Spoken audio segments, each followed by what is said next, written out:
Ну, что мне вам рассказать? Был я бухгалтером, работал в Орсе. Начальство, наверное, воровало. Тут бах, ревизия.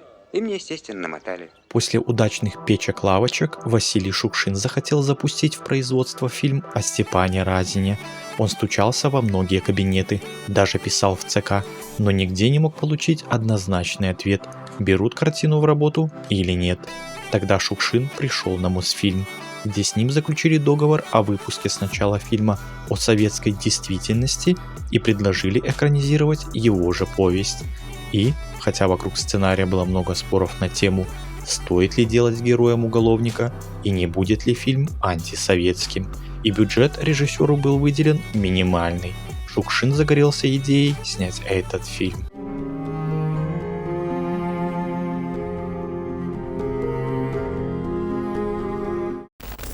Название ленты подсказала Василию Макаровичу будущая жена Лидия Федосеева-Шукшина, с которой актер и режиссер познакомился в 1964 году на съемках картины Эдуарда Бочарова «Какое оно, море?».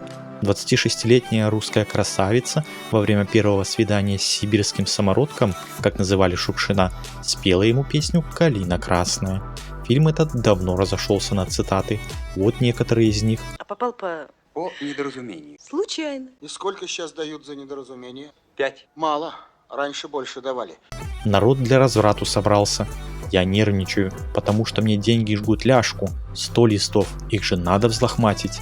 И так далее. Ну и ухарь ты себе нашла. Такого нагородил. Не перелезешь. Егор, Да нет, ничего. Мы тут из блохи голенище краили. По сюжету, едва освободившись из тюрьмы, Егор Прокудин по кличке Горя, он же Василий Шукшин, опять попадает в неприятную ситуацию с милицией. Все то время, пока он был в заключении, он переписывался с женщиной Любовью Байкаловой, она же Лидия Федосеева-Шукшина.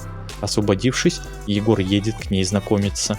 Многие боятся бывшего уголовника, но женщина верит Прокудину. В итоге Егора убивают его же старые дружки-воры. Сюжет, скажем прямо, у картины «Калина красная» незамысловатый, но благодаря сценарию, написанному самим Шукшиным, его мастерству режиссера и прекрасным актерским работам, лента смотрится на одном дыхании. На написание повести Василия Шукшина вдохновила история одной из двоюродных сестер. Она переписывалась с заключенным, который обещал приехать к ней после освобождения. Главную героиню он даже назвал в честь нее Люба Байкалова. Сценарий экранизации Шукшин написал за 2 недели, но худрук Григорий Чухрай потребовал переделок, чтобы из преступника не получился положительный герой. Шукшину идея не понравилась. Обсуждения затянулись, автор делал уступки, у худрука возникали новые требования, а сроки поджимали. В результате Шукшин понял, что Чухрай просто не хочет с ним работать и ушел под крыло к Сергею Бондарчуку. С новым худруком «Калина красная» быстро ушла в производство. На самом деле Шукшин мечтал запустить фильм о Степане Разине. В очередной раз пришел на киностудию Мосфильм уговаривать киноначальство дать ему снимать картину о казацком атамане-бунтовщике, но на Мосфильме ему сказали, он должен снять картину о советской современности. Так появилась «Калина красная». В фильме есть кадры, где показаны настоящие заключенные. Колония, которую в начале картины покидает Егор Прокудин, это ФКУ ИК-5 УФСИН России по Вологодской области, известная как Огненный остров. Роль матери Егора Куделихи исполнила простая жительница деревни Садовой, крестьянка Ефимия Быстрова. Ее история жизни была очень похожа на ту, что описано в сценарии. Старушка во время съемок неспешно рассказывала Лидии Федосеевой-Шукшиной о своих сыновьях. Отца Любы, Федора Байкалова, сыграл любимый артист Шукшина Иван Петрович Рыжов. Тоже, как и Василий Макарович, выходец из деревни, 13-й ребенок в семье, с детства работавший и недоедавший. Шукшин очень тщательно, долго подбирал артистов в свои фильмы, а вот Рыжова пригласил сразу. Знал, что человека из народа Иван Петрович исполнит убедительно. По окончании съемок «Калину красную» очень долгое время не пропускала цензура. Рецензенты считали, что такие образы порочат советскую действительность. Как вспоминал историк кино Валерий Фомин, за «Калину красную» Шукшин заплатил очень дорогую цену.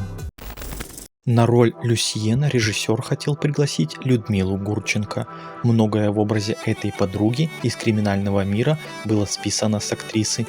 Шукшин вместе с Гурченко ездил в совместную турпоездку в Италию и наблюдал, как она вела себя, как выглядела, как говорила. Но оператор уговорил Шукшина помочь Татьяне Гавриловой.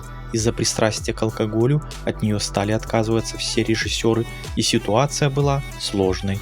Режиссер отстоял ее кандидатуру перед начальством, которое было против участия Гавриловой, и позже шел на множество уловок, чтобы она могла доиграть роль. Работалось тяжело, но менять актрису Шукшин принципиально не стал. К моменту сдачи «Калины Красной» шел конец 1973 года. Шукшин с очередным приступом язвы попал в больницу, рассказывал Фомин. В это время пришло редакторское заключение из Госкино на «Калину Красную». В нем было огромное количество замечаний, и все такие разрушительные, что Шукшин не выдержал и ушел из больницы. Сбежал в одних тапочках и шел в них через всю Москву, хотя на дворе стоял декабрь. Несколько недель он перемонтировал «Калину», вылизывал эти поправки, под которыми стояла подпись Даля Орлова, тогдашнего главы Госкино. Каждый день он приходил в студию, и каждый день на него накатывал приступ язвы. Шукшин белел, клал голову на стол и так, лицом вниз, замирал. Мы все выходили, давая ему возможность отдохнуть полчасика. Потом он выходил. Ну все, вроде полегчало. Пошли дальше работать. В итоге чиновники фильм пропустили, опасаясь, что Шукшин не выдержит таких издевательств над своим детищем и умрет. И все же препоны Шукшину чинили, и после выхода на экраны ленты на одном из кинофестивалей первенство отдали фильму «В бой идут одни старики». «Калину» отодвинули в сторону по тем же соображениям, что раньше не пропускали в прокат. Но режиссер «Стариков» Леонид Быков сказал: «Если так, то я снимаю свой фильм с конкурса. Моя картина – это кинокомедия, а вот фильм Василия Макаровича – это про нашу жизнь». По решению жюри первую премию разделили оба фильма. «Калина Красная» была важна Шукшину не только как художественное высказывание, но и как своеобразный пропуск к мечте. Киноначальство ему вновь пообещало: если с «Калиной» все получится, то так и быть. Запустишься на Мосфильме со Степаном Разиным. С «Калиной» не просто все получилось. Эта лента стала лидером проката, получила призы на кинофестивалях. Журнал «Советский экран» назвал ее лучшей картиной года. Выстраданное разрешение на съемки фильма о Степане Разине было наконец получено. Казалось бы, давай, действуй, выбор натуры, утверждение на роли. Но через несколько месяцев Василия Макаровича не стало.